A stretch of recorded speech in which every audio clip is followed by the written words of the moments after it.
మన మధ్యలో యూపీఎఫ్ వ్యవస్థాపకులు రెవరెండ్ ప్రొఫెసర్ రవి ప్రసాద్ గారు మన మధ్యలో ఉన్నారు. వారు మన యొక్క ఆప్తులు. వారు కూడా అమ్మను ఉద్దేశించి జ్ఞాపకార్థ కూటమిలో కొన్ని విషయాలు తెలియచేయవలసిందిగా ఆహ్వానిస్తున్నాం.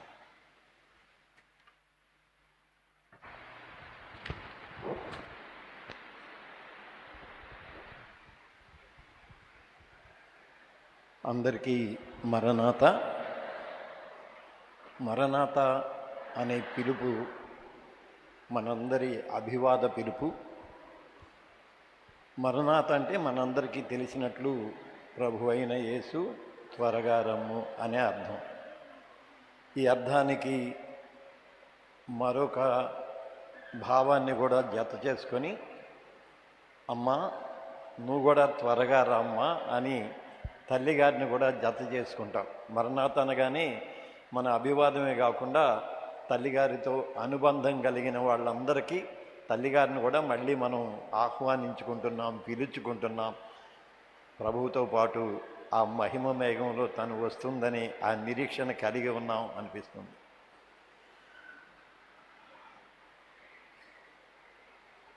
దేవుడు కొందరిని ఎన్నుకుంటాడు, కొన్ని వంశాలను ప్రత్యేకించుకుంటాడు. జరిపోతుల వారి వంశములో విశ్వాస క్రమంలో ప్రస్తుతం 5వ తరం నడుస్తూ ఉంది. నా అధ్యయనం ప్రకారం విశ్వాస క్రమంలో 5వ తరం నడుస్తూ ఉంది. ఎందుకు ఒక వంశాన్ని ఎన్నుకుంటాడు అనంటే తన కార్యాన్ని జరిగించటానికి, తన ప్రణాళికను యథార్థం చేయటానికి ఆ వంశాన్ని ఎన్నుకుంటాడు. మనం బైబిల్ని గమనించినట్లయితే ధర్మశాస్త్రం అని పంచగ్రంథాలని చెప్పుకుంటాం.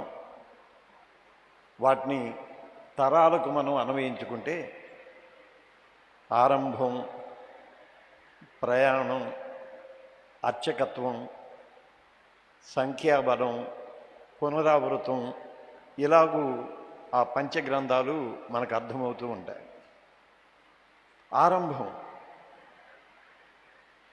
ఆరంభం అంటే ఆయన కార్యం లేక ఆయన ప్రణాళిక, ఆయన చిత్తం జరగటం మొదలు పెట్టుకోవటం.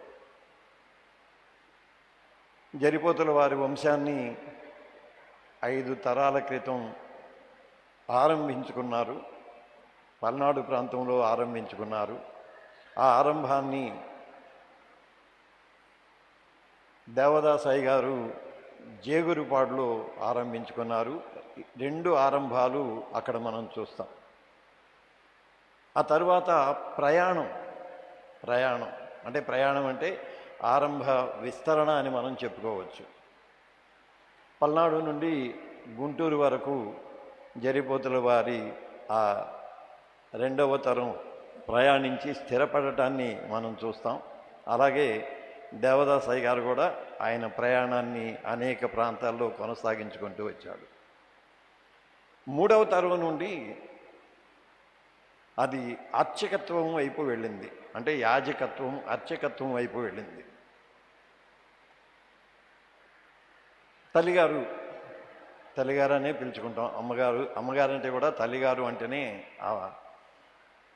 సంతృప్తి కలుగుతుందన్నమాట. తల్లిగారు 3 తరాల ప్రాతినిధ్యాన్ని కలిగి ఉన్నారు. అర్చకత్వ స్థితిలో, మళ్ళీ సంఖ్యాబల స్థితిలో, పునరావృత స్థితిలో కూడా వారు అలాగా తన విశ్వాసాన్ని కొనసాగించుకుంటూ వచ్చారు.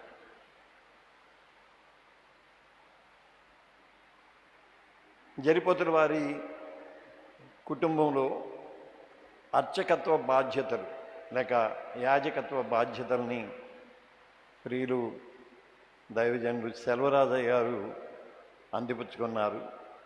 ఆ తర్వాత వారి లెగసీని బాబాయ్ గారు కొనసాగిస్తూ ఉన్నారు. అంటే అర్చకత్వంలో కూడా 2 ప్రధాన పాత్రలను తల్లిగారు పోషించారు. ఒక ప్రధాన అర్చకత్వం అనే మాటే అంటున్నాను. అర్చకత్వం అనే మాట చాలా ప్రధానమైన మాట. ప్రధాన అర్చకుని ధర్మపత్నిగా, సతీమణిగా ఆమె తన పాత్రను పోషించారు. ఆ తర్వాత కుమారుని అర్చకత్వంలో రాజమాతగా తన ప్రయాణాన్ని కొనసాగించుకుంటూ వచ్చారు. అంటే 2 అర్చకత్వ బాధ్యతల్లో ప్రధాన పాత్రను తల్లిగారు కలిగి ఉన్నారు. 3వ తరాన్ని కూడా వారు దీవించి వెళ్ళారు. ఇది అర్చకత్వానికి సంబంధించిన 3వ తరాన్ని కూడా వారు దీవించి వెళ్ళారు. అస్తిత్వం అంటే ఉనికి కలిగి ఉండటం. అస్తిత్వానికి స్థిరత్వం ఉండదు, శాశ్వతత్వం ఉండదు. అస్తిత్వానికి స్థిరత్వం ఉండదు, శాశ్వతత్వం ఉండదు. ఇది భౌతిక సూత్రం. అయితే క్రైస్తవ విశ్వాసంలో ఆస్తిక సూత్రం ఏంటంటే, అస్తిత్వం విశ్వాసంలో నిరంతరం కొనసాగుతూనే ఉంటుంది. నేను ఎప్పుడు అస్తిత్వానికి సంబంధించి లేకుంటే ఈ యాజకత్వ పరంపర గురించి మాట్లాడుతూ తరం తరం నిరంతరం, వరం వరం దేవవరం అని ఆ మాటలు చెప్పుకుంటూ ఉంటా. తరం తరం నిరంతరం, వరం వరం దేవవరం అని అలా కొనసాగుతూనే ఉంటుంది. ఏది అస్తిత్వం అశాశ్వతమైన భౌతికం, లేకపోతే అస్థిరమైన క్రీస్తులో దేవుని ప్రేమలో విశ్వాస్యతలో అస్తిత్వం మమేకమైనప్పుడు తరం వెంట తరం ఆ దేవవరాన్ని, దేవుని కృపను అలాగూ కొనసాగించుకుంటూనే ముందుకు వెళ్తూ ఉంటారు. అమ్మ నిర్గమాన్ని గురించి విన్న తర్వాత వెంటనే నాకు అనిపించింది ఏంటంటే, అమ్మ వెళ్ళిపోయావా అనే మాట ధ్వనించింది. వెంటనే అబ్బాయి నేను ఎక్కడికి వెళ్తాను రా, నేను మీతోనే ఉంటాను, మీ మధ్య ఉంటాను, నేను మీతో ఉంటాను, మీ మధ్య ఉంటాను అన్న. ఇక్కడికి వచ్చి కూర్చోగానే నాకు అంటే ప్రతి అణువు తల్లిగారి స్వరూపమే కనిపించింది. అస్తిత్వం భౌతికంగా అస్థిరమైన అశాశ్వతమైన అస్తిత్వానికి శృతి స్మృతి 2 మిగిలుంటాయి. శృతి స్మృతి 2 మిగిలుంటాయి. శృతి అనంటే తల్లిగారి పాటలు ఎప్పుడూ మన హృదయాలలో అలా ప్రతిధ్వనిస్తూనే ఉంటాయి. ఇంకంతే. తల్లిగారి నోటి నుండి వచ్చిన పాటలు ఇంకెవరన్నా పాడుతూ ఉన్నా కూడా వాళ్ళు గుర్తుకురారు. అమ్మగారే గుర్తొస్తారు, తల్లిగారే గుర్తొస్తారు. వారి శృతి అలాగూ మన హృదయాలలో ప్రతిధ్వనిస్తూనే ఉంటుంది. ఇంకా వాళ్ళ స్మృతి అంటే జ్ఞాపకం. జ్ఞాపకం ఏంటంటే మర్చిపోయిన దాన్ని గుర్తు చేసుకోవటం కాదు. తల్లిగారి జ్ఞాపకం ఏంటంటే అది నిరంతరం, నిత్యము కూడా నిత్యము జ్ఞాపకంగానే ఉంటుంది. అంటే నిత్యం గుర్తొస్తూనే ఉంటుంది, మర్చిపోయేది కాదు. మర్చిపోవటానికి తల్లిగారు గతం కాదు, ఆమె నిరంతర వర్తమానం. తల్లిగారు నిరంతర వర్తమానం. అంటే ఎప్పుడు మీతో, మీతో పాటు ఉంటాను అనే మాట. ఇన్, విత్, అండర్ అనే ఆ ప్రత్యేకమైన భావన ఉంటుంది. మీలో, మీతో పాటు నేనుంటాను అనే ఆ ప్రత్యేకమైన భావన, అది తల్లిగారి ద్వారా ఆ స్మృతి మన హృదయాలలో అలాగూ నిత్యము నిలిచే ఉంటుంది.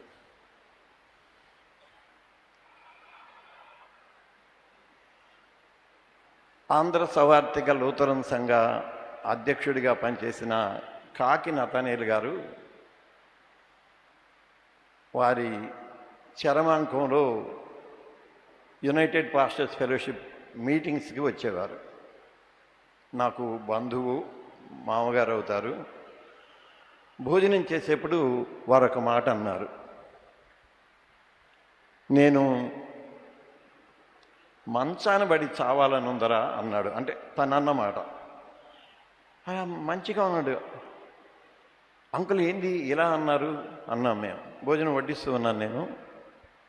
ఎందుకు ఇంత మాట అన్నామంటే, అప్పుడు కానీ నేను ఆయనతో పూర్తిగా సహవాసం చేయలేనురా, జనంతో సహవాసం చేసే సమయం అయిపోయింది. నా సమయంలో జనంతో సహవాసం చేయటం దానికే ఎక్కువ ప్రాధాన్యత ఇచ్చాను. నేను ఏకాకిగా ఒంటరిగా ఆయన చెంత ఉండాలంటే ఖచ్చితంగా నాకు అనారోగ్యం రావాలి అన్నాడు. ఆ మర్మం అంటే ఆయనతో ఏకాంతంగా గడపాల్సిన ఆ సమయం ఇంకంతే. మనం అనారోగ్యం అనుకుంటాం కానీ అది సామీప్యత, దైవ సామీప్యత, లేకపోతే తండ్రి సన్నిధిని అనుభవించే ఆ ప్రధానమైన భాగ్యం, ఆ భాగ్యం. సో తల్లిగారు 7 ఏళ్ళు దేవ సన్నిధిలో ఆయన సహవాసాన్ని, ఆయన సన్నిధి ఆనందాన్ని అనుభవించింది.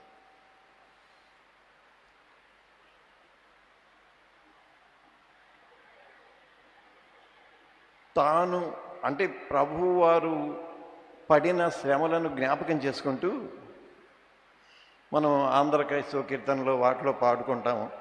ఇది నా చేతులు చేసినట్టి దోషంబులే కదా, నా రాజు చేతులలో ఘోరంపు శీలలు అని చెప్పి పాడుకుంటాం. అయ్యా, నా దోషాలను నీ మీద భరించావు అని. మనందరి కోసం అంటే మనందరి అతిక్రమాల కోసం, మనందరి అవసరతల కోసం, మనందరి శ్రమల కోసం తల్లిగారు కొన్ని లక్షల మంది కోసం ప్రార్థన చేసి ఉంటారు. అంటే తాను పొందిన శ్రమ తనది కాదు, మనందరి శ్రమను తాను భరించి ఆ శ్రమలన్నింటినీ ప్రక్షాళన చేయటానికి తాను శ్రమ పొందారు.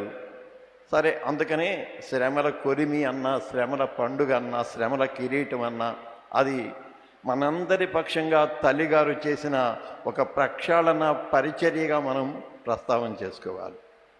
అంటే అందరి పక్షంగా చేసిన విజ్ఞాపనలన్నీ సమాప్తమైన తర్వాత తండ్రి, నా ఆత్మను నీ చేతికి అప్పగిస్తూ ఉన్నానని ప్రభువు ఎలా చెప్పాడో అలాగూ ఇంక నా విజ్ఞాపన, నా ప్రక్షాళన కార్యం పూర్తయింది, అందువలన నేను నీ సన్నిధానానికి చేరుతున్నాను అని. సన్నిధానానికి చేరినా కూడా విశ్రమించరు. మనం విశ్రమిస్తామే కానీ వారు విశ్రమించరు. వారు నిరంతరము పరిశుద్ధుల సహవాసంలో విజ్ఞాపనలను కొనసాగిస్తూనే ఉంటారు. మళ్ళీ మనందరి ప్రక్షాళన బాధ్యతను వారు భుజాన నెట్టుకొని వెళ్తూనే ఉంటారు, మోసుకొని వెళ్తుంటారు. ఇక తల్లిగారిని ఒకే ఒక మాటలో అభివర్ణించాలి అని అంటే, ప్రేమ అంటే ఎలా ఉంటుందో అమ్మలోనే చూస్తాం. ప్రేమ అంటే ఇంక అమ్మే, ఇంకంతే. తల్లిగారే ప్రేమ.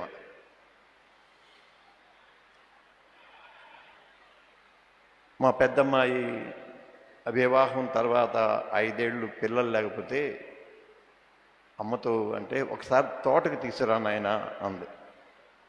సరే, వాళ్ళు ఉద్యోగరీత్యా అటు ఇటు ఉంటే ఒకసారి తోటకి తీసుకొచ్చాను. అమ్మే చక్కగా అమ్మకున్న మంచి గుణం అంటే జరిపోతుల వారి వంశానికి ఉన్న మంచి అలవాటు ఏంటంటే ఆతిథ్యం వేయటం. ఆతిథ్యం కూడా అందరికీ, అన్నార్థులకు సైతం ఆతిథ్యం వేయటం. ఏదో వాళ్ళ సమవజ్యులకి ఆతిథ్యం వేయటం అలా కాదు, అందరికీ ఆతిథ్యం వేయటం. అమ్మే చక్కగా ఆతిథ్యాన్ని వడ్డించి ఇచ్చింది. ఆ తర్వాత తను కన్సీవ్ అయిపోయింది. నెలలు నిండాక మళ్ళీ ఒకసారి, అమ్మా మీ దగ్గరికి వచ్చి మీరు ప్రార్థన చేసిన తర్వాత మా బిడ్డ గర్భవతి అయిందమ్మా అంటే, ఇప్పుడు ఎన్నో నెలయ్యా అంది. 9వ నెల వచ్చిందయ్యా అంది.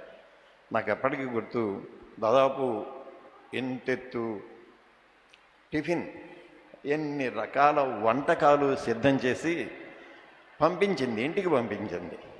అమ్మాయికి ఇది పెట్టు అని. తిన్న మరో రోజే అది ప్రసవించింది. అంటే నా పెద్ద కూతురు తల్లి దీవెన్ను ఎలాగూ పొందిందో అని నేను అది చూసి సంతోషపడుతూ ఉంటాను అన్నమాట. అమ్మకున్న ప్రేమ అది, తల్లిగా అమ్మగారికి ఉన్న ఆ ప్రత్యేకమైన ప్రేమ అది. సో జరిపోతుల వారి వంశంలో 4వ తరపు ధన్యురాలిగా అమ్మ మహిమలోనికి వెళ్ళిపోయింది.